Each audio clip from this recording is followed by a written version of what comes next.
Okay. So we'll take the blessings of Shri Shri Radha Madan Mohanji, the beloved deities and beautiful deities of his beloveds. Yes. This chapter, the first chapter, 16th chapter, which is the divine and demonic natures. Can anybody read it, please? The contents.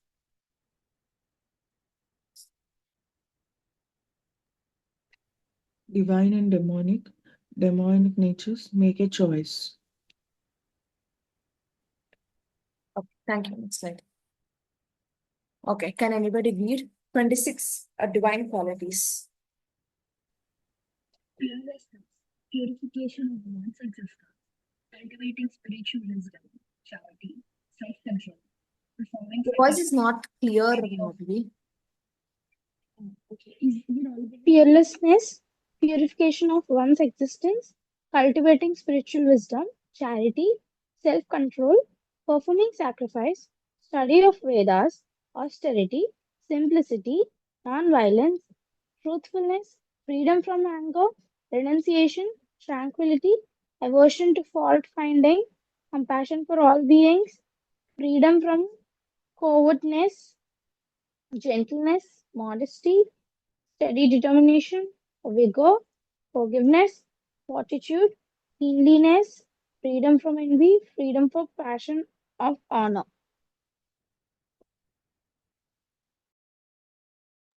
I'm sorry. So Krishna is actually describing there are 26 divine qualities of a person.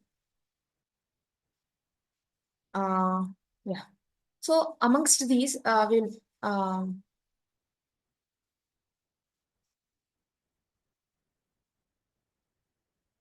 okay.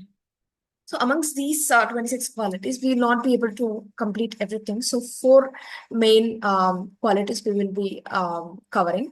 So first is truthfulness, which is also called Satyam in Sanskrit. So to understand the truthfulness even more, we will understand all these four qualities. We'll understand by beautiful stories.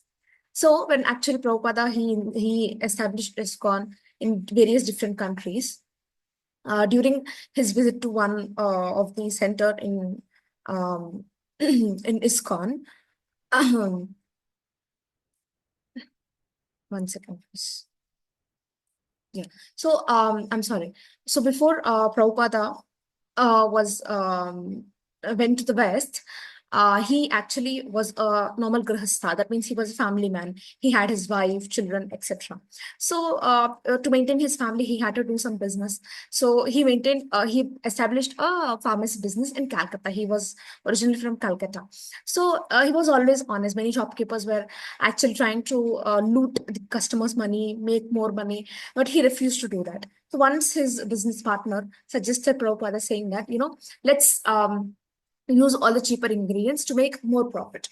Prabhupada firmly replied saying that, no, I cannot cheat people because if I cheat, I can get more money, but ultimately Krishna will punish us for that. So I want to be honest. Krishna will take care of whatever it may be. But later on, Prabhupada's business, whatever he kept businesses, whatever he established, they all failed. But Krishna gave him the greatest wealth. At the age of 70, he established ISKCON. He had the greatest wealth. That means he spread the Krishna consciousness worldwide. Nobody was able to do that before that. Before Prabhupada did. So Prabhupada, he went with just 40 rupees in his pocket. After coming to India, he was like, he had a property of crores and crores. I mean, again, Prabhupada did not take anything on his name or whatever. ISKCON centers, I have heard that they're actually in the name of Lord Krishna only. So Prabhupada, whatever Prabhupada was honest, Krishna gave the results at the end. So when we are being truthful, it may cause us short-term losses or difficulties in short run, but in the long run, Krishna will protect whoever is sticking to the honesty. So, have you all ever faced a situation where you spoke the truth, but it made you go into trouble? I mean, you had to go through trouble a little bit of speaking truth. Did you all go through that anytime? Yes, right? It happens to all of us. Yes, correct. So, second quality which we'll be learning Yes, is compassion. Compassion is also called as Daya in Sanskrit. So you all remember who is Chaitanya Mahaprabhu? He is the incarnation of Lord Krishna in this Kali Yuga. So actually there were two brothers called Jagai and Madai. They were so sinful that even Chitragupta, that means Yamraj's assistant, Chitragupta, he was actually not finding any one good quality of Jagai and Madai. So one day they were very drunk and they were harassing women and all, etc., etc. They were creating chaos and all. So one day, Nityananda Prabhu, who is nothing but an associate of Mahaprabhu, he is the incarnation of Balram in Kali Yuga. So Nityananda Prabhu, he went to them saying that please chant Hare Krishna Mahamantra so that you will be safe from all this misery. So instead of listening to Nityananda Prabhu, one of the brother uh, took a pot and broke on Nityananda Prabhu's head, which after that Nityananda Prabhu was actually bleeding. So this news went to Chaitanya Mahaprabhu, and he became furious because his devotee was being hurt and was being harassed. So he immediately came and was invoking Sudarshan Chakra. But Nityananda Prabhu told that, no, Prabhu, please stop it. Because in this Kali Yuga, everybody is like that. Everybody is demonic. Everybody has good qualities and as well as bad qualities.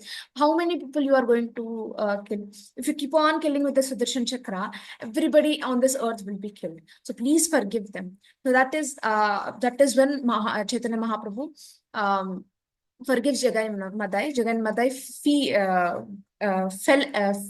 fell at the lotus feet of Chaitanya Mahaprabhu and begged for that mercy. So Lord Chaitanya Mahaprabhu forgives them and makes them greatest devotees. After that, they become devotees. They go. It is told that they go home. They go to Vaikuntha that lifetime only. So if we are the devotees of Lord Krishna, we have to have true compassion. Without true compassion, we will not be able to serve anybody. Either it can be animals, either it can be human beings also. So I'll just launch a poll. Okay. If someone insults you, what you will do? Ignore them, get angry, reply back, pray for them, and move on.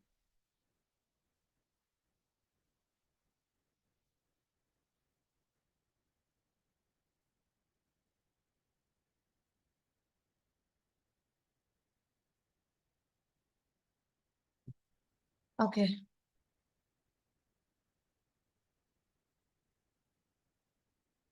Okay, I'm just ending the poll in 5 seconds. 1, 2, 3, 4, 5.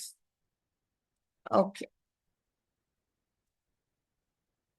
Most of you have told that you will pray for them and move on. Ignore them, get angry and reply back. Okay, let's try this. Okay, so the third quality which we are going to understand today is austerity, which is also called tapa in Sanskrit. So we'll learn about Dhruv Maharaj. How many of you all know Dhruv Maharaj? What was his story? Does anybody know who is Dhruv Maharaj? Kiranmai. Do you know who is Dhruv Maharaj? Yeah, his father did he was not allowed to sit on his father's lap. Yes. So he goes to the forest and because of Narada Muni, and he will chant Prabhu's name and he will get a higher position. Correct. So actually, Dhruv Maharaj was a very young prince. That means he was just 5 or 6 years old. That's it. So he was actually a child. Actually, wants to climb the lap of his father, but his stepmother comes and insults, saying that you're not born from my womb, so you don't have any right to sit on your father's lap. So Dhruv Maharaj, being a small-year-old boy, he was very angry and he was very hurt, and he wanted a greater kingdom than his father's. So he asks his mother. His mother says that I cannot do anything. If you want to get anything, if you want to get a kingdom, go and worship Lord Vishnu. Only he can help you. So he does not know who is Lord Vishnu. So he goes to the forest, searches for him. Then he meets Narada Muni. Narada Muni gives a mantra called Om Namo Bhagavate Vasudevaya. So Dhruv Maharaj takes that mantra and he starts meditating upon that mantra. So he meditates upon around 6 months. He does a nice austerity that time. That means in the first month he eats only fruits and berries. In second month he eats only leaves and grass. In third or fourth month, he only drank water. In the last coming months, he was doing nothing but stopping his breathing and meditating and upon Lord Vishnu. So finally, Lord Vishnu, seeing the determination of Dhruv Maharaj, he appeared before him. So when Vishnu appeared, Dhruv Maharaj actually forgot what he was doing. He surrendered to Lord Vishnu totally. So seeing that, Lord Vishnu blessed him with a kingdom which was actually greater than his father. That means he actually blessed him with a totally different planet only. What to speak of a kingdom? So that is called Dhruv Loka, which is like a permanent planet in the whole universe. So if we are doing austerity, it should be for Lord Krishna. And of doing real austerity doesn't mean that we will get the results immediately. We have to have the determination and patience in serving Krishna, even though we will be getting difficult situations. Krishna, I have read a quote somewhere saying that Krishna does not say that he will remove all the obstacles, but Krishna will give a ship that is unsunken. That means he will give a ship. He does not say that I will give a stormless sea. There will be a sea where storms will be coming, all the rains will be coming, heavy rains will be coming. But Krishna guarantees a sunken ship. That means a strong ship. So Krishna does not say that you shouldn't do austerity, etc., etc. We have to do. We have to work hard for that. But Krishna will help us for that. Krishna will make sure that we don't fall back again. So I'm just launching the second poll.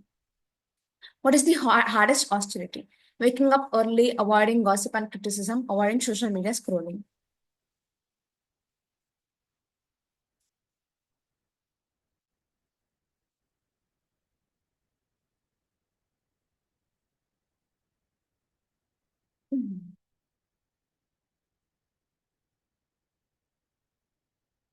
Okay, 1 and 3. Nice. Okay, yeah, right.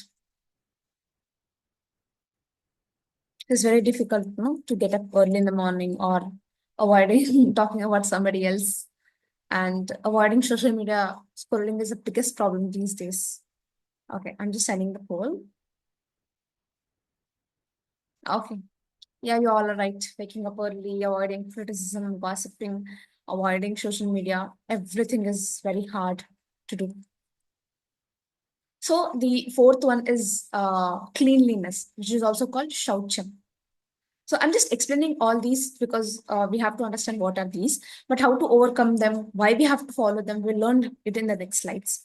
Okay, when as Prabhupada established all these temples, he was actually Prabhupada did many world tours around all these centers and all. So one day he was visiting one ISKCON temple.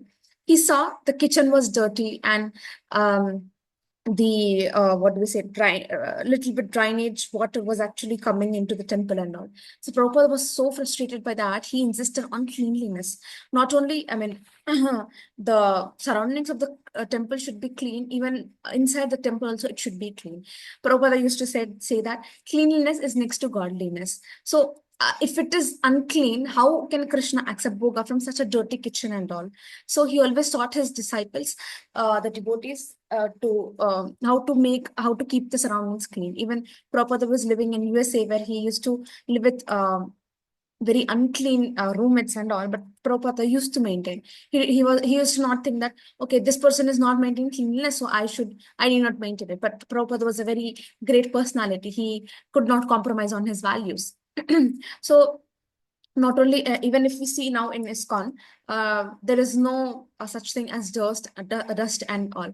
That whole temple is very clean. It is cleaned every day without any delay. So that is how we have to maintain our home also. Not only temple, we have to maintain our home also, even our country also. Swachh Bharat is there, right? So we have to maintain our country also like that. So not only outside cleanliness, that means not only we have to bath, etc., etc. That is there. Our body, clothes, temple should be clean. That is external cleanliness. But what is our internal cleanliness?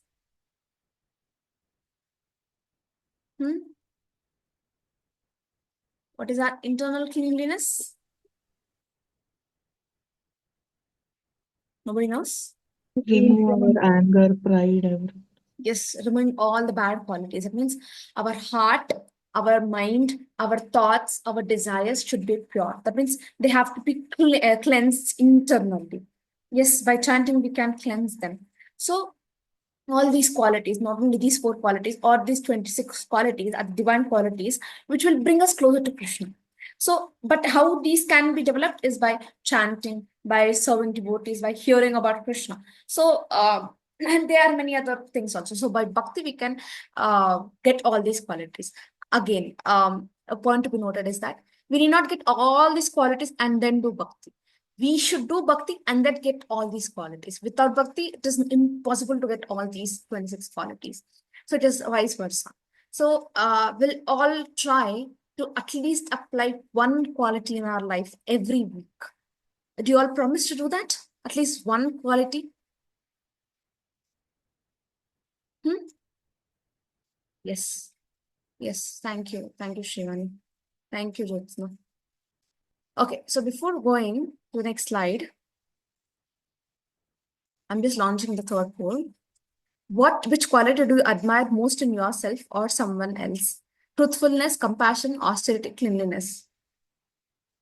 I mean, all we have to follow, but what is the most important quality?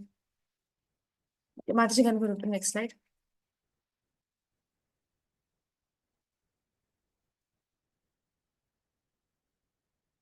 Okay.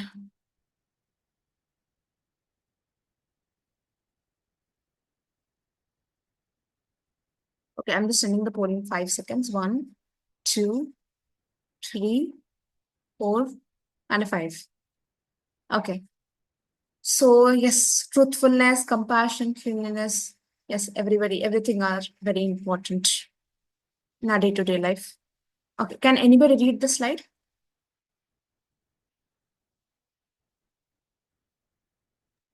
Hare Krishna Mataji. Hare Krishna. The 4 pillars of Dharma: truthfulness, Satyam; compassion, Daya; austerity, Tapaha; cleanliness, Saucham; self-control, no meat eating, no gambling, no intoxication, no abusive sex. Okay. So these are the 4 pillars on which Dharma stands upon. That means truthfulness, compassion, austerity, and cleanliness. But in this Kali Yuga, what is happening is that at the end of the Kali Yuga, at the beginning of the Kali Yuga, it was already told at the end of, Dwapar Yuga, it was already told by Kali personality, the personality of Kali, that these all things will not be there in Kali Yuga. It is very difficult to get all these to Parikshit Maharaj. So Parikshit Maharaj, being so compassionate, he asks for the benefit of all the people. So Kali Yuga says that Kali Yuga will be there, effect will be there, but to less intensify the effect of Kali Yuga, I'll stay in 4 places. The place where there is animal slaughter, that means people are eating meat, I'll be there, I'll be present there. The place where people are gambling, that means who plays casino, who plays with money and all. The third is where people are being intoxicated, that means alcohol, drugs, etc. And fourth, where there is illicit affairs happening. And the fifth one is also gold, where Kali personality appears, but these 4 are the prominent. So wherever people are doing all these, Kali personality is present there. That means it is affecting those people a lot. So to restore all the pillars of our dharma, actually Kali Yuga, it is told that no pillars are there. All are gradually getting destroyed. But to restore and protect these pillars in our lives and in somebody else's life, we have to follow all these 4 regulative principles, which are no meat eating, no gambling, no intoxication, and no abusive sex. So by following all these 4 regulative principles, we not only uphold dharma, but we are also restoring the 4 pillars of dharma in our lives and in others' lives also. So these principles are not, don't think that these principles are restrictions. We have to follow this by so much of custom or so much of austerity. Actually, you know what? It benefits us only. They free us from Maya and they bring closer to Krishna. If we are following all the 3, if one is left out, it is very difficult to come out of that Maya. It is very difficult. So Prabhupada always has firmly introduced these 4 principles to his Western disciples who are like hippies. They don't know what is this. At least we Indians don't eat some type of meat, but in Western countries, they eat all types of meat. When they can give up on meat and all the other illicit things, then why can't we Indians? I mean, it is very, very easy for us to follow all this because we come from very nice Orthodox families. So Prabhupada was very firm for his devotees, for his disciples in following these. And he told his disciples that if we follow these principles, we will make real spiritual progress. So not only during Prabhupada time, we still are following all these 4 related principles. So can we go to the next slide? So how to do all these controls? I mean, how to follow all these? We will learn by 4 methods. That is A, B, C. They are more, but these are 4 prominent. Yes, Kiran, can you?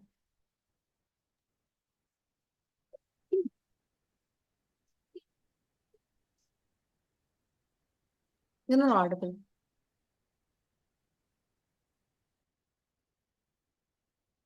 Divya, please. Association of devotees coming in contact with virtuous people prevents one from going on the path of evil. Books study. By studying the scriptures regularly, one can understand the purpose of life. C. Chanting the holy names. By chanting the holy names of the Lord continuously, sins are removed and the mind will come under our control. D for diet, prasadam. The mind will be purified with clear thoughts and the senses will be controlled. Okay. The first is association. We also call sadhu sangha. So we become like the people we associate with. So associating with devotees help us get all the good qualities. They get good determination, enthusiasm, and faith on Krishna. So we have to avoid bad association as much as possible. I mean, we cannot totally avoid it, but as much as possible, because they help us in conquering all the material desires and sinful activities. Narada Muni, actually, he was just a son of a maid servant. So once in Chaturmasya, in the 4 months of Shravan, starting from Shravan month. So these 4 months, some sadhus came and were living in their place. So that little boy Narada Muni was actually serving them, bringing them water, listening to whatever they were telling. So just by this small association for just 4 months, Narada Muni became greatest devotee of Lord. That means he left after his mother, after those people left, his mother also died. He left the home, meditated upon Lord Vishnu, and then later on in his next life, he became Narada Muni. That means he is the eternal transcendental stage. People make fun of Narada Muni that, he does he does these words there, those words here. But actually, it is all false. And Narada Muni is a very, very great sage. If he would have not been a great sage, he would have not been the Guru Parampara only. And he transformed the lives of many devotees like Prahlad, Dhruv Maharaj, etc. So even a little association can change somebody's life forever. The second is books. What we do is that as we are doing Bhagavad Gita right now, Bhagavad Gita purifies our mind. And it fills our mind with transcendental knowledge. That means not this material knowledge. It is a level up. That means it explains us about Krishna. So the more we hear, the more we read about all those shastras and all, the more good qualities we try to develop, because we try to implement those in our daily life. So Prabhupada emphasizes a lot on daily reading. He has given so many of his books, and he says that even I leave this body, my books will be there forever. Still, after his leaving of 50 or around 40 to 50 years, still his books are still there, and still we are right now reading about Bhagavad Gita. So Parikshit Maharaj, he knew that he was going to die in 7 days, but instead of panicking, oh, what will I do? What will I do? He went to the banks of Ganges, that means Ganga. He approached Sukadev Goswami and was hearing to Srimad Bhagavatam. He was not eating, he was not sleeping. In the whole 7 days, 7 days and 7 nights, he was immersed in the Krishna Katha. And at last, he attained Krishna. So reading Krishna and Krishna's book, hearing about Krishna, it purifies our heart. The third is chanting. Chanting, we all know that chanting is the Yuga Dharma of this Kali Yuga. Chanting not only destroys the material sins, material contamination also, but it develops very good qualities like humility, patience, tolerance, and ultimately the love of Krishna. So, and we should not think that, okay, one day I'll do chanting, next day khatam, ho gaya. No, it's not like that. We have to regularly chant to keep, to engage our senses and mind in pure and steady devotion. So Ajamila is a very good example. Ajamila was actually a Brahmana, was actually doing Krishna service, but due to some bad association and all, he fell into the simple life. He had many children, etc., etc. So at the end of his life, when Yamadutas were coming and taking him, he called his son's name Narayana. So only just calling one time Narayana at the end of his life, at the deathbed, the Vishnu Dutas came and stopped the Yamadutas from taking Ajamila to hell. So, I mean, of course, Ajamila got a second chance. But even just accidentally chanting the holy name of the Lord has such unlimited power. Think that we will be chanting every day, each and every day till we reach our final exam. So think how Krishna will save us at that time. So the fourth is prasadam. Okay, we went to temple, we ate some donna prasadam, and that's it, done. We got purified. Yes, that is one. That is a very auspicious thing. But we have to. Our sins are not so less that we will get purified just by a donna prasadam. We have to eat every day, every day, every day. It is told that even though you are a vegetarian, Prabhupada says, even though you are a vegetarian, it doesn't make us less sinful. It is sinful only because we are not offering it to Krishna. Krishna's prasadam keeps our body, mind pure. If we offer it to Krishna, the whatever the sin is there in the food which we are eating, it gets nullified. So we should not think that, okay, I am a vegetarian, so I am I'm not doing any sin. We are still doing sin if we are not offering it to Krishna. So once actually in ISKCON movement started like that. Prabhupada used to cook very nice delicious food items for the hippies and all. So even after eating prasadam, they used to forget what is non-veg, what is the normal food and all. So that is the power of prasadam. So how we have to understand what is the power of prasadam is that by a beautiful example. Once Vidura, he was eating Krishna's prasadam. Durvasa Muni, he was very powerful sage, but he was known for his anger. So he was asking Vidura, what you are eating, Ani? So Vidura told that, dear great sage, this is Krishna's prasadam which I am eating. Durvasa Muni, he was so in the path of meditation and all, he did not understand the basic power of prasadam. So when Durvasa Muni met Lord Vishnu after some years and all, he asked, how can I achieve perfection, Lord Vishnu? So Lord Vishnu told that you had the chance of attaining perfection, but you missed it by your ego, by your anger. How? Durvasuni was surprised. How? So Lord Vishnu said that when Vidura was eating prasadam, you would have taken some prasadam from his plate or something like that. So taking prasadam, which was offered to Lord Vishnu, purifies one's soul. It is more than any austerity than all these sages do or we do. So that is the power of prasadam. I have heard many stories in devotees' life where just by eating prasadam, a person is changed from a very bad life to a very good life. So I've heard many such instances as such. So Krishna's prasadam is so powerful.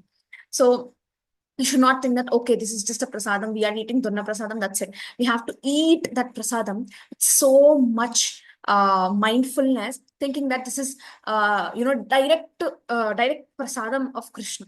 That means Krishna has eaten that, we are getting that direct mercy from Krishna. So it is not just ordinary eating, we go to a restaurant and eating. So no, when we are eating Krishna prasadam, we have to be very careful of that. So by following all these ABCD formula, we will develop all the divine qualities, which are truthfulness, compassion, cleanliness, and austerity. So these simple practices which we do in our life, ABCD, which it will help us overcome all the material desires and strengthen our connection with Krishna. It will give the love of Krishna. So please give me your opinions. Which part of ABCD is most important to you? Association, books, standing, diet. Can we go to the next slide, please, Mataji?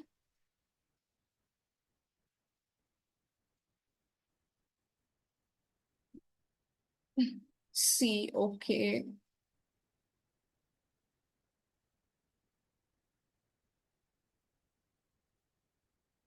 Okay, I'm just sending the poll. 1, 2, 3, 4, and a 5.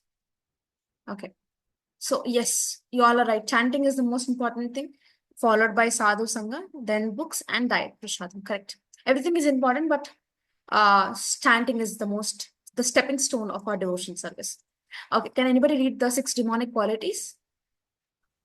Hare Krishna Mataji. Hare Krishna. Demonic qualities: pride, ignorance, conceit, anger, harshness, ignorance. Okay. These are all the 6 demonic qualities a person has. We all have that. Concept is nothing but the pride of I am important, and that is what conceit means. I hope you all understand the other 6 meanings. Next slide. Can anybody read? The next slide. A collection of demonic natures, no sense of what can be done and what can't, do not follow scriptures, selfish people, improper behavior, not truthful, no cleanliness, do not follow social ethics or morals. So, yeah, people are there, something like that.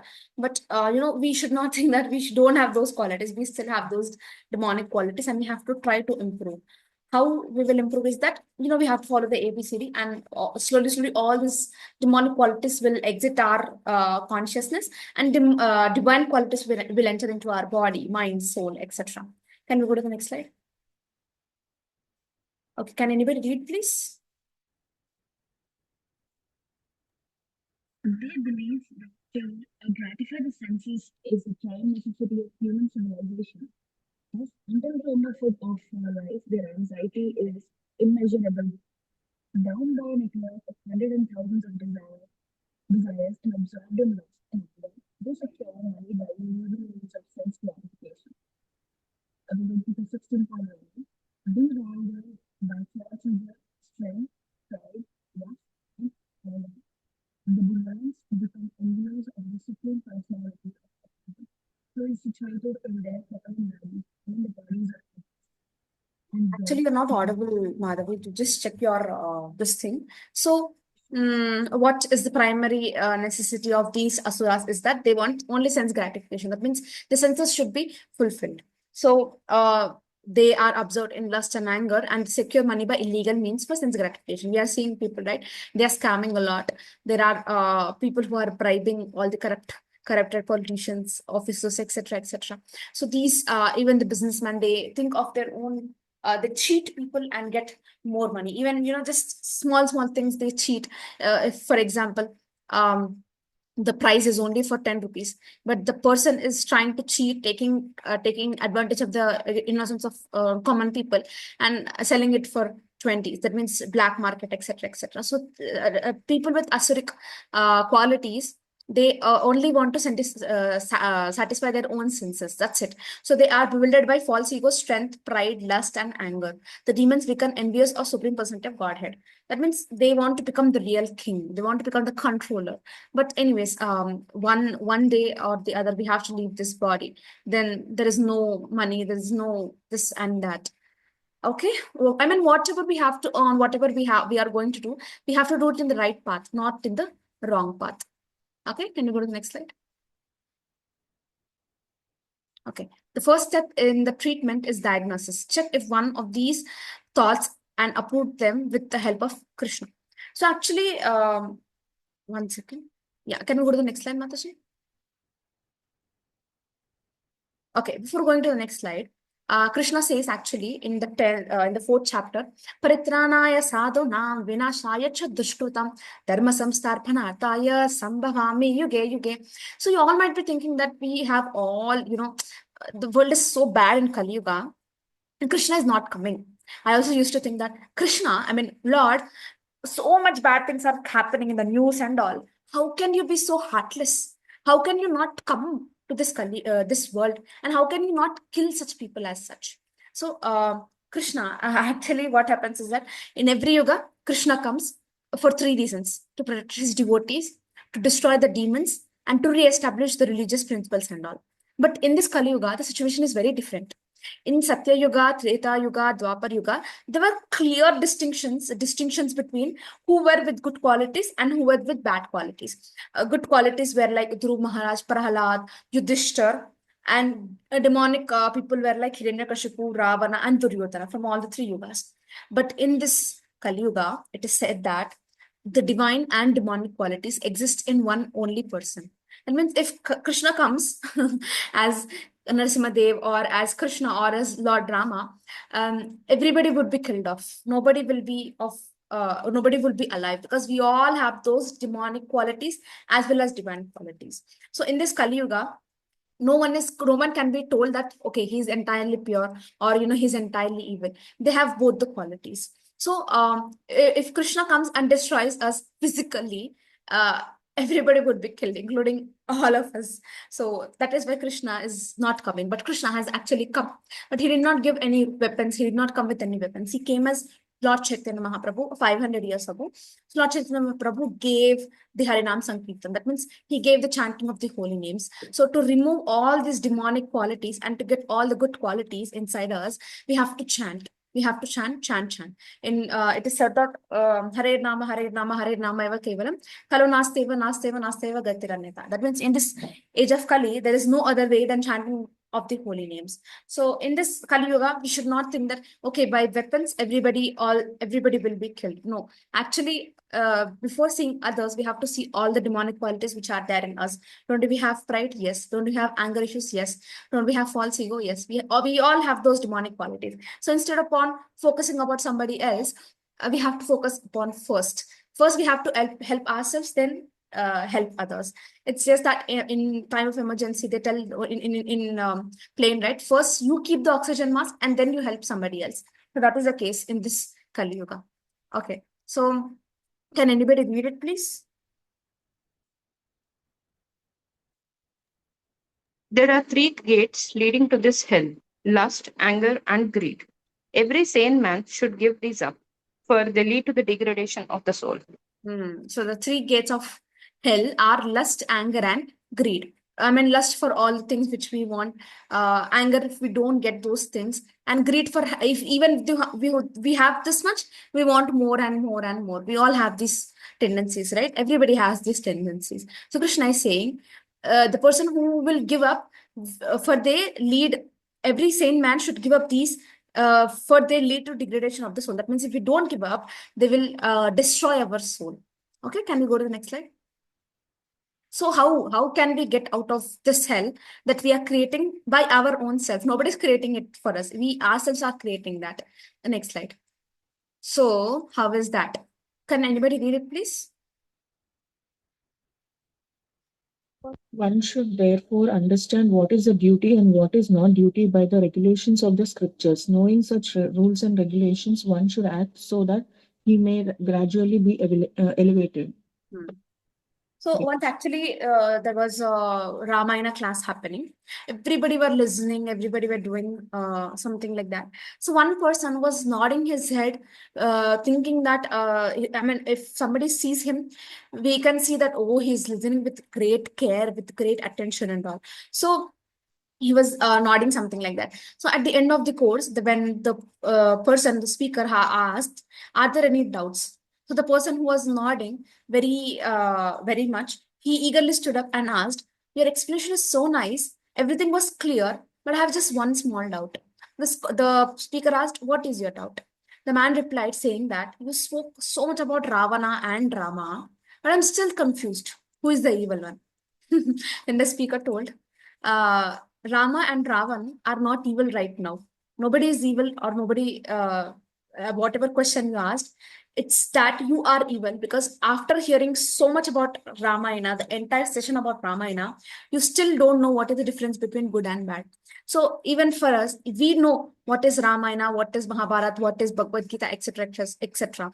But we still can't get to the difference about what is right and what is wrong. We know what, okay, this, if I do such things, it is going to get bad effects, but still we do that. So for that, what we have to do, we have to learn these scriptures under some devotees. because we ourselves can't learn anything. Even walking also, somebody had to help. Our parents had to help. Even eating, our parents had to help. Even learning ABCD, our teachers had to help. So everything we need some or the other mentor or a guru, something like that. So to read these shastras or scriptures, we need help of somebody else. So shastras can be learned by two ways. One, by Lord Krishna, which is called Shruti means, and the second way is called Shmriti. That means by great acharyas or a guru we can learn. So I mean, Shruti is nothing but Bhagavad Gita or Srimad Bhagavatam, etc., etc.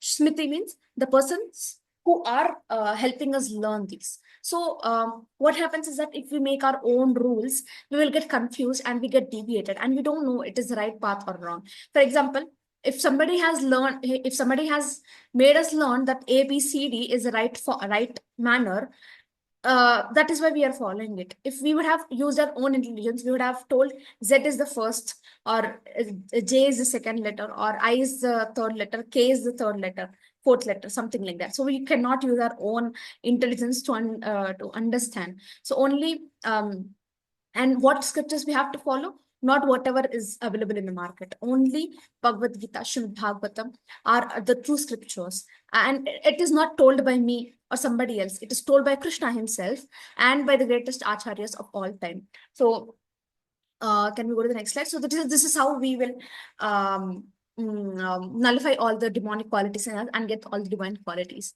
So please tell me, opportunity for everyone else to choose. Are you going to choose the first path or the second path? The first path is activities that help in self-realization, following the rules given in Shastras, escape from gates of hell, attain supreme goal.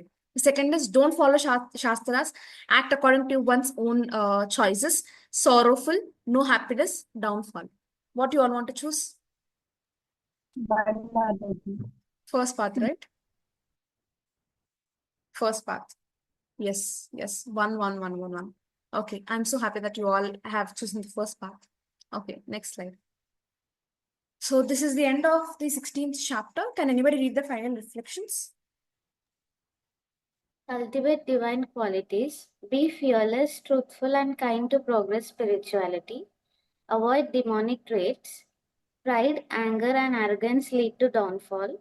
3 gates to hell. Lust, anger, and greed destroy the soul. Let them go.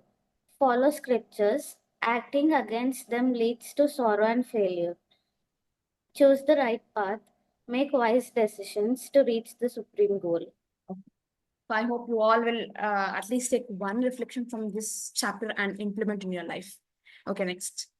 17th chapter, the divisions of faith, principles, categories of faith, and conclusion. Okay, next slide, Manoj. Okay, can anybody read the translation, please? Arjuna asked, O Krishna, what is the position of those who do not follow the scriptural injunctions but worship according to their own imagination?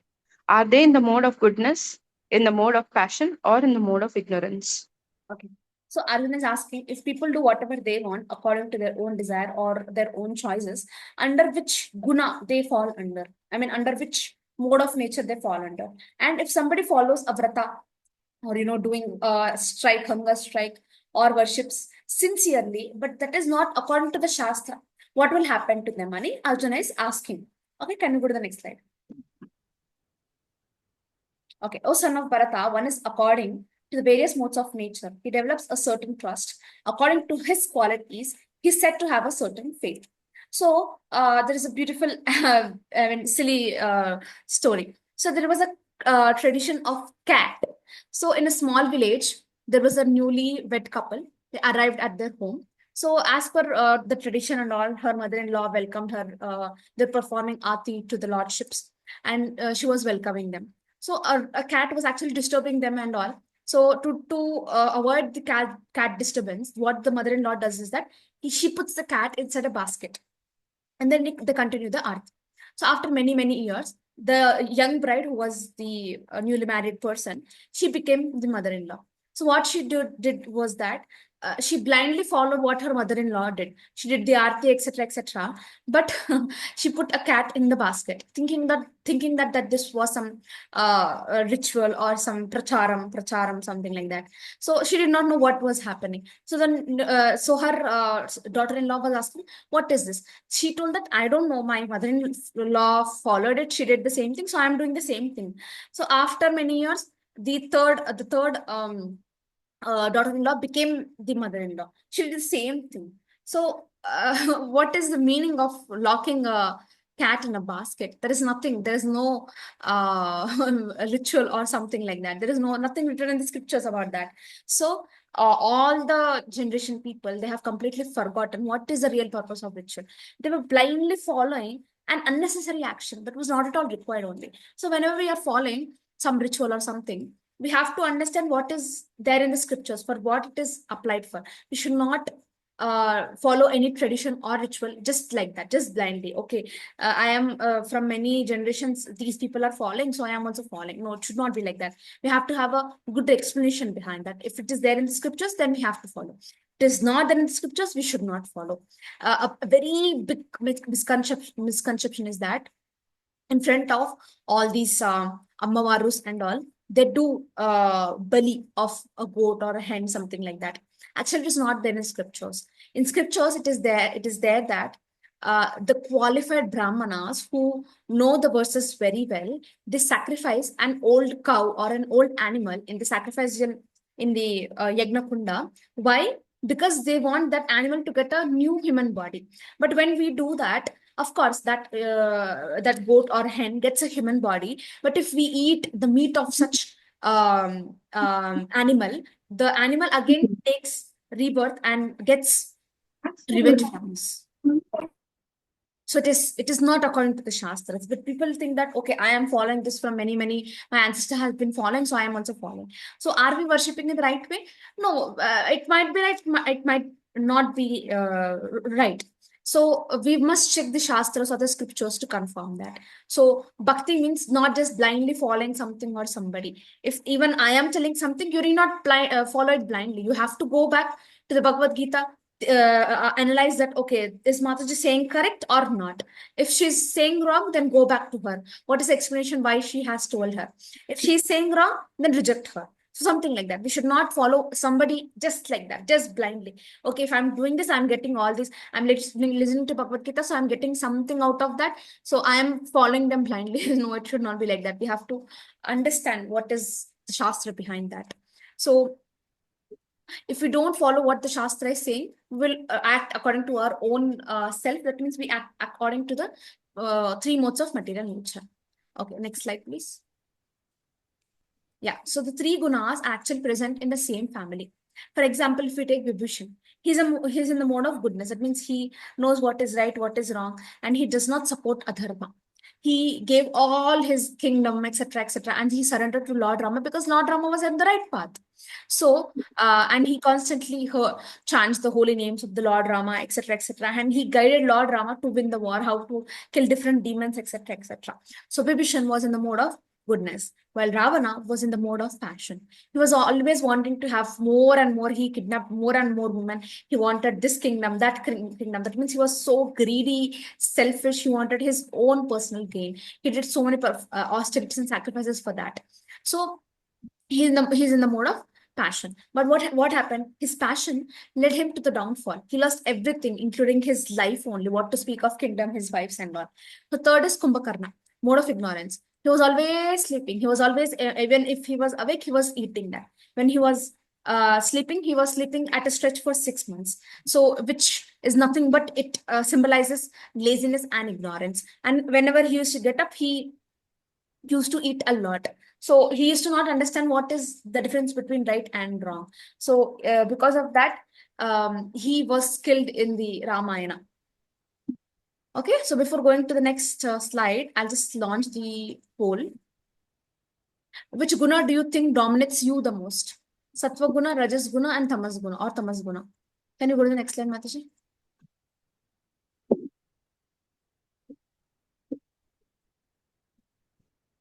Okay. Be quick, girls. We'll just complete it in 15 minutes. Okay, the chapter is very small.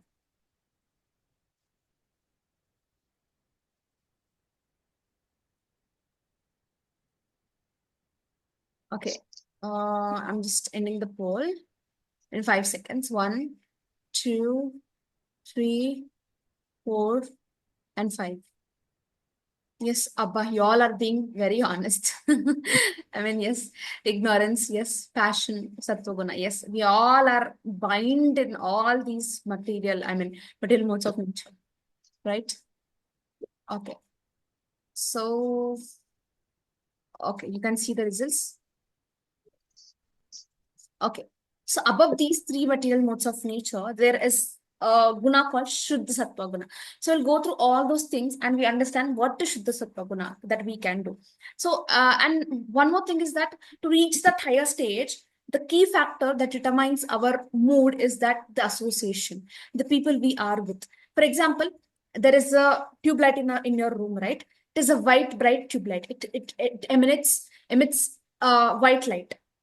But if it is covered with green, it is the light is visible but little bit altered and all. That means it is like goodness. We are doing the right path, but still it is for some or the other reason. If we keep red paper to that tube light, it becomes dim and the whole room is like reddish in color, which is a dangerous color. It is not very pure as such as green or white. And then if we keep black color paper, it is like ignorance. The whole light is completely blocked. We don't even get a single ray of the light. So just like that, our soul is actually like a tube light. That means we are in Shuddha Sattva Gun. That means we are in the white light. But due to all these papers, due to all these modes of material nature, we are covered. Our consciousness is covered. Our consciousness is hidden. So by removing the papers, by removing all these material modes of material nature, we understand our original position as the servant of Lord Krishna, or we understand all the good qualities which we have in us. So in Shuddha Sattva Guna, we can do pure devotional service to Krishna. I mean, there is no karma. Even in Sattva Guna, goodness, there is karma included. We go to Punya, Papa, heavenly planets, etc. And then we come back again. But in Shuddha Sattva Guna, we don't have any karma related to that, even though it is good or bad. Okay, next slide.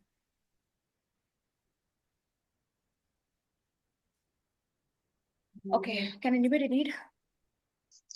Faith, worship in the three modes: goodness, demigods; passion, demons; ignorance, ghosts and spirits. Okay, the first person who is in Sattva Guna, he worships a devata. What happened to Hiranyakashipu when he meditated upon Brahma? He got the boon. He was enjoying nicely. He was torturing everybody, but ultimately Lord Narasimhadev came and killed Hiranyakashipu. So whatever Brahmadev gave, it was very temporary thing, materialistic thing, and it did not guarantee his longevity. That means it did not guarantee that he would stay forever. He was eventually killed. So if we worship devatas, they will give us the results. They will give actually faster results than what we get in devotional service, but they will be temporary. If we want permanent, we have to wait for that. We have to work hard for that. The second one is passion. If people worship all these celebrities and all, right? The demonic people. So the people who who worship all these politicians and celebrities, what will happen if we build a temple or if we worship them? Nothing. We are going to get nothing. If we are suffering, that politician, that same celebrity won't come to our home and they will not pacify us during our bad times, right? So the third one is ghosts and spirits. That means the people who are in ignorance, they worship the ghosts and spirits. That means black magic, kala jadoo, we tell no. What? To gain some supernatural abilities. But we see in movies, right? Whatever they do, eventually the black magic kills them and them only. Even though it does not kill, when they leave this body, they go into the dark realms of life and all. So it is very difficult to come out of such things which are very, very dangerous. Okay. So what is the best thing is that? Next slide. The ultimate worship. That means only worship of Krishna will lead us to the eternal benefit. That means ultimate Krishna of Radha and Krishna is the topmost worship. Okay. So before we go to the next slide, I'm just launching the poll. Would you eat food made by a person who is angry all the time? Yes, food is food, or no emotions affect the food. Not sure what you will do, because next slide is about food only. We'll go to the doubts at the last, okay? Next slide, Mataji.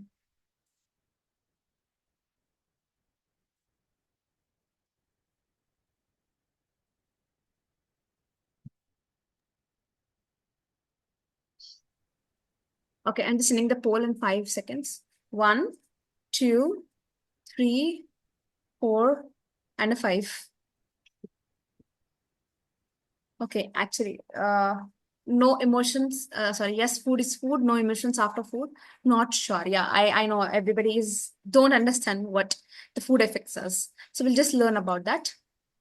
Can anybody read, please? Goodness, wholesome, juicy, pleasing. Result, longevity, purifying. Strength, disease-free happiness. Passion, bitter or sour, autopungent, burning. Result, distress, misery and disease.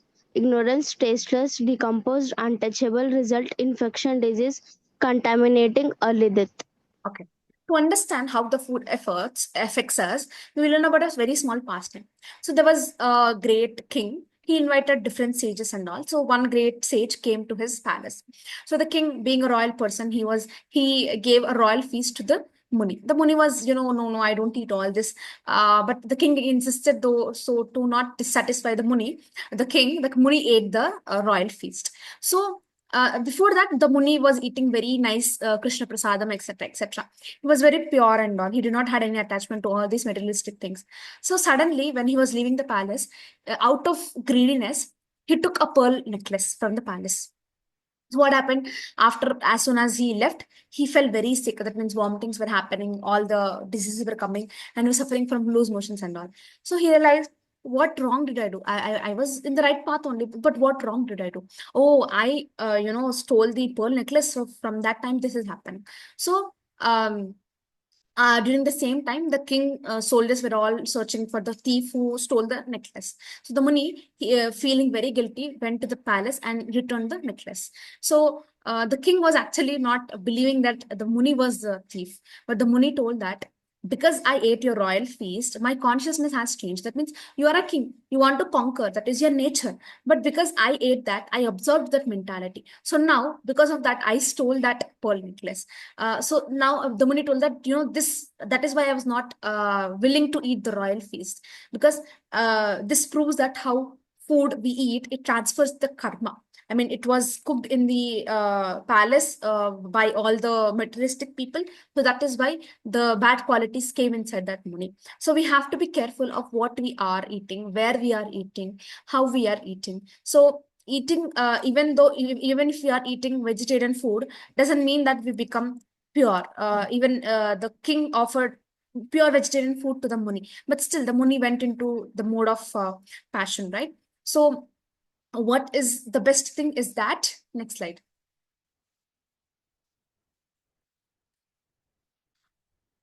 Shuddha Sattva Gun Prasadam, the best food. The remnants of Sri Lord Hari is beyond the three modes. That means only Prasadam can purify us. Only Prasadam cannot transfer the karma which is there in the food. So we should every day eat Prasadam only. Okay? That means which is offered to Lord Krishna. Next, Mataji. Can anybody read, please? Sacrifice in three modes.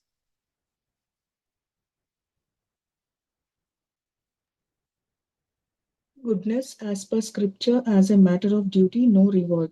Passion for some material benefit for pride's sake. Ignorance conducted without directions of scripture. Distribution of prasadam, chanting of Vedic hymns, remuneration to the priest. Okay, can we go to the next slide? Chanting the Hare Krishna Mahamantra is the best sacrifice. Actually, Krishna says in one of the chapter, in 10th chapter, Yagnami Japa Yagnosmi.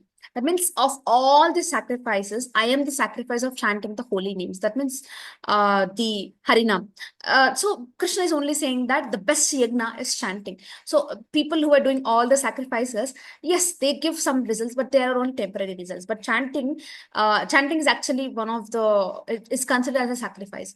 So the japa is the highest yagna a person can do, because it does not give any rules and regulations. It does not ask for money. It does not take much of our time, and eventually it purifies us, and it directly connects us to Krishna. So once what happened, there was a beautiful conversation between Narada Muni and Hanuman. Narada Muni approached Hanuman, jokingly saying that, Hanuman, you're actually not a true devotee. So Hanuman was very shocked. Oh, why are you saying like that to me, Narada Muni? So Narada Muni was saying, how can you go to Lanka and burn down houses of a real bhakta? I mean, how can you be a real bhakta and can burn the houses of somebody else? So Hanuman told that I only burned the houses of the people who were not chanting the holy name, who were very demonic in nature. So you go and see in Lanka, there are few places where people were doing japa, and those places were not burnt and murdered. So the proof is that Vibhishan's house and Ashoka Vatika, whole Lanka was burned, but Vibhishan's house and Ashoka Vatika, they were not burned. They remained untouched because they were chanting the holy names of Lord Rama. So that is the power of Ramanam. That means the Ramanam protected Vibhishan's house and the Ashoka Vatika. So it is also told that if we do, chanting is more than doing all the rituals. That means it is told that doing one Ashwamedha Yagna, it is so hard. Chanting actually gives 100 times more powerful than what an Ashwamedha Yagna gives. So it is, and even it is a very known fact that Vibhishan actually wrote Rama somewhere on the walls and doors and floors. So Ravana was mocking Vibhishan, telling that you're writing the name of Lord Rama. Let's see how great is your Lord Rama. So what happened during the fire? Everything got burnt, but the names where Lord Rama names were written, they were not burnt at all. So what Ravana was mocking, but little did he know that those if he would have written in his own palace, his palace and his whole kingdom would have been protected by that. So chanting the holy name is just once is more powerful than performing 100 times of Ashwamedha Yajnas. Chanting is that much important. Okay, can you go to the next slide? Okay, can anybody read quickly, please? Conduct in the 3 modes. Goodness, respect or worship as a duty. Passion, respect for selfish motives, desire for self glorification. Ignorance, self torture to get power to destroy others. How people work in the goodness, passion, and ignorance. Okay, next slide. Okay, now how people speak in the mode of goodness, passion, and ignorance. Can anybody read? Goodness, truthful, pleasing, beneficial. Passion, manipulative, gossip as per their selfish needs. Ignorance, lying, agitating, harmful. Okay, can you go to the next slide? Okay, mind, how people's mind are there in the goodness, passion, and ignorance. Can anybody read? Goodness, satisfied content. Passion, dissatisfied, anxious. Ignorance, bewildered, illusioned. Okay, next slide. Okay, how people do charity in the modes of three modes. Can anybody read, please? Goodness, doing it out of duty, without no expectations, suitable place or time. Charity to a qualified person. Passion, anticipating return, doing for the sake of enjoyment, or doing it unwillingly. Ignorance, impure place, inappropriate time, charity to an unqualified person. Can you go to the next slide? Okay. The best charity is to be devoted to Krishna consciousness activities. See, people are doing in goodness, etc., etc. That is fine. But if we are doing, for example, if we are giving some material donations like food, money, clothes, they give benefit to people, but they eventually they are done. That means we give food, it is done in one meal. If we give money, it is spent in some other time. If we give clothes, it is also temporary. So all these donations, they give temporary relief. But for example, if you give donation in Krishna service, for temple or for prasadam, for books, deity worship, etc., they give us a permanent spiritual benefit because they help people connect to bhakti. That means if we help build a temple, they help. They do all these programs and all, and people get more connected in temples, and they get connected spiritually. That means they get to God very easily. The same food For example, if we are doing there's very all these donations and free anna prasadam donated by ISKCON and all. So if we donate for such program, people not only they will get food, they will get spiritual upliftment also. That means they will get connected to Krishna. They the pure the body, the mind, all the desires gets purified. So there is giving prasadam is much more beneficial than giving just vegetarian food alone, even though it is without onion and garlic. If it is not offered to Krishna, it is not of that use. It binds us with karma and all. But if we give prasadam, it not only purifies us, it purifies the other person also. And another example is that if we give some donation for the books, book distribution and all, so someone will read Bhagavad Gita with the money you have given, and they will begin their spiritual journey. So during the prasadam also, if we are eating, they not only eat, they even chant Hare Krishna before eating the prasadam. So if we do such donations, not only we, the other person, opposite person will also get the same benefit. So does it mean that Krishna is asking for money? No, as I told, that Krishna has so many Lakshmis, that he's the richest of all riches. So he does not need our money, but he's pleased by the love with which intention we give it. So when we give Krishna, he returns us actually with many more times. Not maybe it cannot be immediately, but it can come in the long run. For example, Sudama. Sudama was a very poor devotee. He just offered a chipped rice to Krishna. Krishna gave him all the riches that he gave. That means he gave the riches of the heaven, the earth, etc. Okay, can you go to the next slide? Okay, we are the sum total of the choices we make. Okay, next slide. Okay, can anybody read, please? Whatever result was obtained in Satya Yuga by meditating on Vishnu, in Treta Yuga by performing sacrifices, and in Dwapar Yuga by serving the Lord's lotus feet, can be obtained in Kali Yuga simply by chanting the Hare Krishna Mahamantra. So we have been going through this verse the whole session, the whole course, right? We cannot, I mean, it is Kali Yuga, so Harinam is recommended. We can go for meditation, we can go for sacrifices, we can go for rituals, we can go for deity worship. But in Kali Yuga, it is not possible for people like us. We don't have good lifespan, we don't have a good amount of time which we can spend for all these activities. So chanting the Hare Krishna Mahamantra is the easiest way, because it does not have any rules and regulations. Okay, can you go to the next slide? Okay, can anybody read, please? Living beings who are entangled in the complicated meshes of birth and death can be freed immediately by even unconsciously chanting the holy name of Krishna, which is feared by fear personified. Okay, so we have to understand the importance of prasadam and chanting the holy names. Prasadam, we saw that past time, that the Muni was eating the food of that the royal feast and all. He became a thief himself. So that is how the food influences us in our day-to-day life.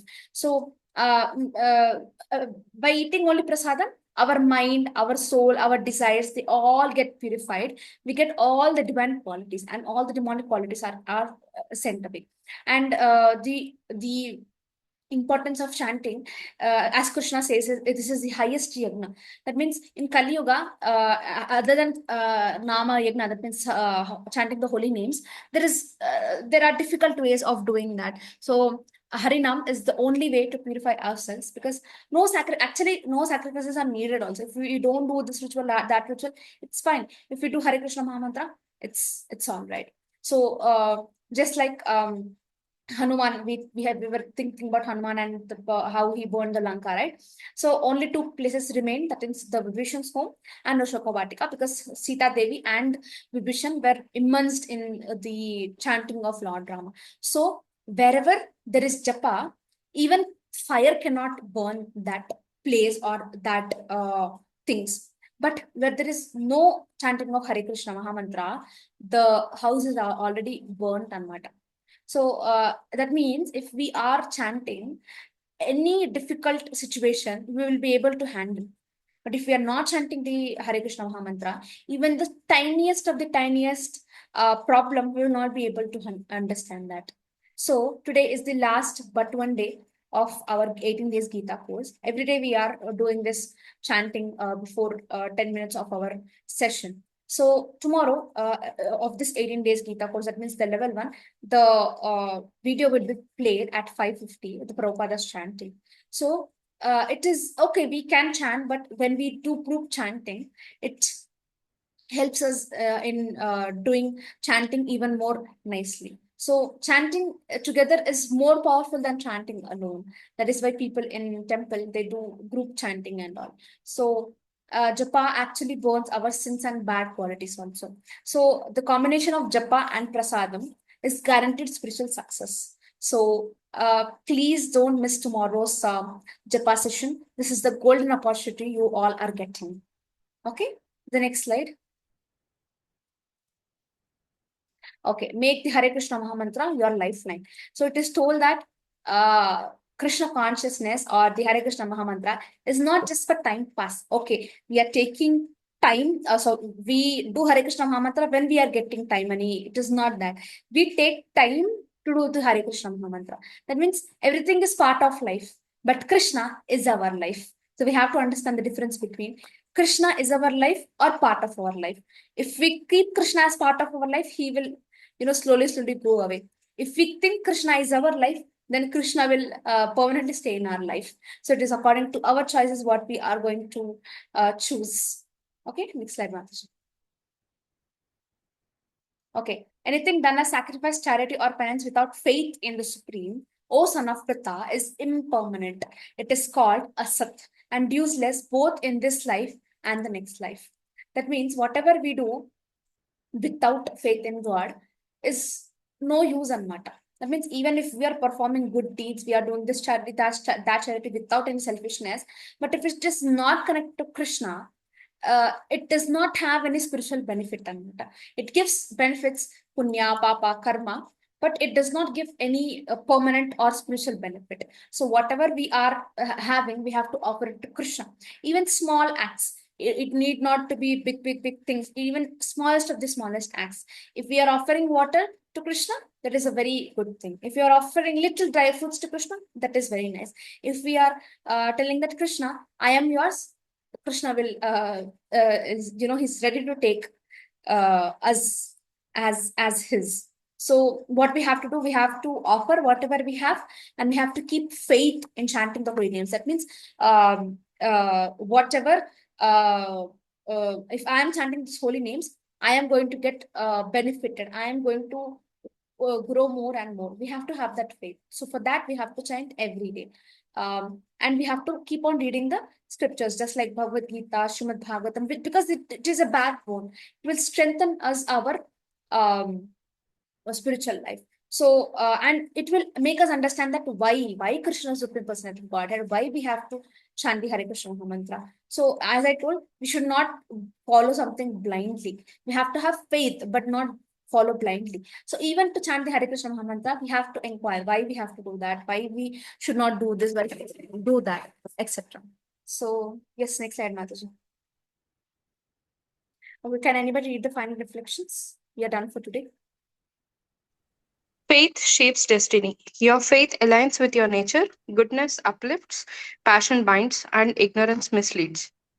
Food affects consciousness. Pure, fresh food nourishes the body and mind, while tamasic food degrades them. Sacrifice must be selfless. True sacrifice is done for Krishna, not for pride or material gain. Speech reflects character. Speak truthfully, kindly, and beneficially. Avoid gossip and harmful words. Charity purifies the heart. Give selflessly at the right time and place to worthy recipients. Thank you. I hope you all will take one reflection or more than that from 16th chapter and 17th chapter as well and implement in your life. Can you go to the next slide, please? What's for tomorrow? The ultimate path, the 5 factors of action, 3 types of happiness, Krishna's final message, the secret to complete success. So we'll be learning this in the tomorrow's chapter, the final chapter of Bhagavad Gita. Okay? But I really appreciate that you all have been from the starting to the end journey. It is not an easy thing to attend all these 18 days chapters. So I'm really grateful for all of you, and I really appreciate. I hope Krishna will be so happy with all of your endeavors. Thank you. Hare Krishna, Krishna Krishna, Hare Hare, Hare Rama, Rama Rama, Hare Hare. So before going doubts, if anybody wants to leave, you all can leave and have a very happy Thursday, is it? Yes, happy Thursday. Have a blissful day. Hare Krishna. So Divya is asking, how does tea come under intoxication? Yes, tea, coffee, they come under intoxication because they are like an addiction. We hear people know saying, I cannot live without coffee and all. So such addictions are not good for our spiritual progress. Is black magic true? Does it work or it's just belief? No. Black magic is true. As true as God, the demons, the ghosts, spirits, black magic is as true. Because people are there who worship demonic. People were there who are still there who worship Ravana. He's a demon, but they are still worshipping Ravana in the country. So there are people who still do black magic. We have to be very careful about all those because this is Kali Yuga. It affects us very easily. Currently, I'm not able to make all cooking as an offering to Lord. Like in the day today, rush to pack lunches by 7:15. I'm not able to bath and cook. What can I do in my current stage? Please offer water. That's enough, Mataji. Please offer some dry fruits. That's enough right now. And before offering, you have to keep a tulsi leaf because without tulsi leaf, Krishna does not accept it. You know that we will, don't rush it because I understand it is all, you all are beginners. It is very difficult. It can be overwhelming also in the beginning. So you all can offer little things in the beginning. How to attend Gita classes after this 18 days Gita Sandesha. Mostly by tomorrow or day after tomorrow, we will be circulating a poster of the level 2 and a registration form. So you can even forward it to your friends also who are girls who are in the age of 18 to 30 years and 15 to 30 years of age. They all can register for level 2, not a problem. How start chanting as beginners? Yeah, as every day in the class before the class happens, we are having a chanting session for 10 minutes. That means one round. So you can start by following Prabhupada. Even if you miss that, go to YouTube, or else I'll share it in the group today. In YouTube, search as Prabhupada chanting. So for the beginners, you can chant for 10 minutes. As slowly we will decrease the amount of time. We slowly go to 7 minutes, 6 minutes, something like that. So you can chant with the help of Prabhupada's video. Can anyone new join level 2 without level 1? Yes, but what you can do is that send in the recordings. We'll have at least 1 week time, so they can easily cover 18 days chapters. So tell them to attend these because it is not as they will not be able to understand. Okay, if you have, you can recommend, but it's just that they'll not be able to understand. So tell them to make the recordings are available right now. We have made them all public. Okay, thank you, Madhavi. You also have a very joyful day. So you can send the recordings, you can make them hear, and then they can register for the course. Okay, it will be easy for them only. Okay, still any doubts?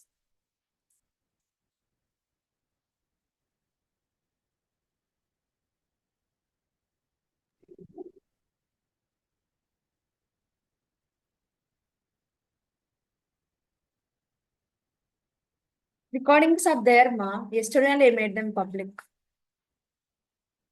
I'll share it again, right?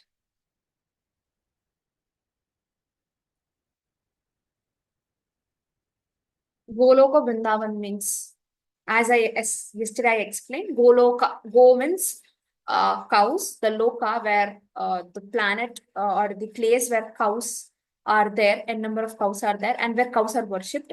Vrindavan means actually Tulsi Devi, who is the dearmost devotee of Lord Krishna. Her other name is called Vrinda.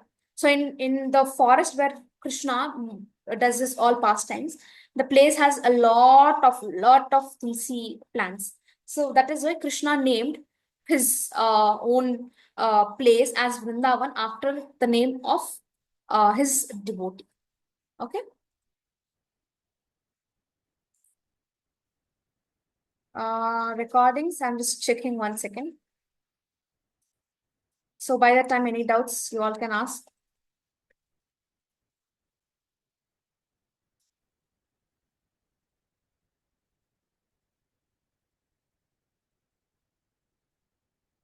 Okay, Palasamudram and Goloka Vrindavan. What we will do, Kiranmay, is that as we don't have time right now, maybe we'll start level 2 with that. Okay, else tomorrow actually is a little bit lengthy chapter. If we have time, we will complete. If not, I'll explain the Goloka Vrindavan chart some other day. Maybe we will take a feedback session on that day. Maybe we can do it. Okay. Tomorrow is a little chapter, so we'll do it tomorrow only. So at the beginning of the class only, I'll just explain Goloka Vrindavan, Goloka chart, so that it will not be missed. Okay. Today we don't have time. It is already 7:30. Okay. Okay, Kiranmay, is that okay?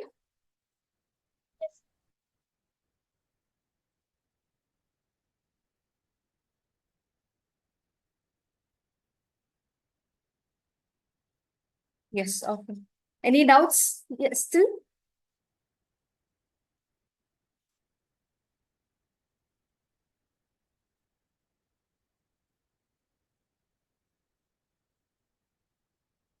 Okay, all are public, Kiranmay. You can send it to your friends or anybody else.